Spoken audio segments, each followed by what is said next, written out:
Oi. We've got to looking at this timeline for adaptation to exercising and trying to deal with heat stress. So the cardiovascular system is going to take anywhere up to 5 days to adapt.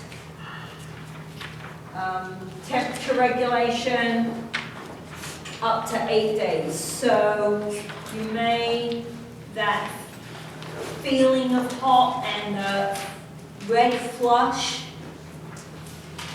exceptional red flush, could take anywhere up to 8 days before that starts to subside and look a little more normal.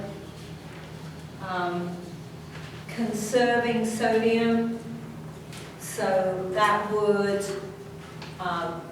play a role in those muscle cramps. So that first week and a half, very difficult for your body to maintain sodium.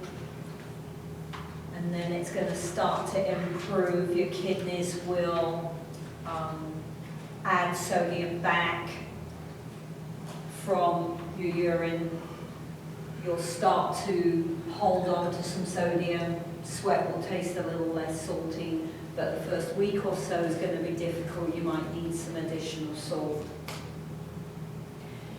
If you want to see complete adaptations for the heat, anywhere up to 2 weeks. So again, it's the adaptation, the times of the adaptation are for you to judge. If I'm taking athletes to a competition somewhere that's significantly hotter than where we're living and training, or if I'm going to take a group of students on a field trip to somewhere that's significantly hotter than they're used to, then we've got to allow for the fact that if we're only going for a week, we're not going to see very much adaptation. That means I have to be prepared to drop volume and intensity down during that period of time. I can't expect them to train as hard as normal if they're having to deal with higher than normal temperatures, higher than normal sweating rates.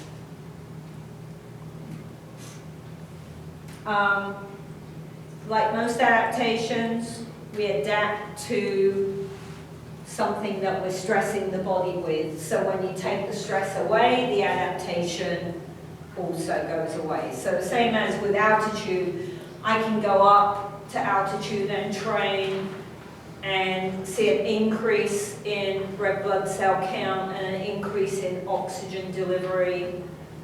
When I go back to sea level, that's only going to last a week or so before we start to see that adaptation reversing. Same with adaptations to the heat. So if I take the exposure to the heat away, adaptations are lost in about a month.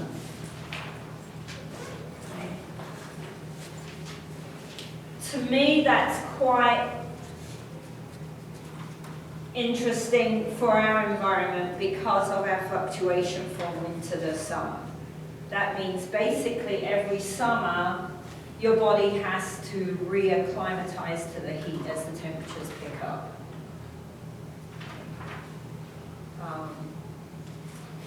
One of the nice things in Alabama was it's generally around 50, 55 in the winter. It doesn't very often drop down cold enough to snow. So I don't think you would see the same loss in adaptation if you're living somewhere where you don't see these big temperature fluctuations that we get here.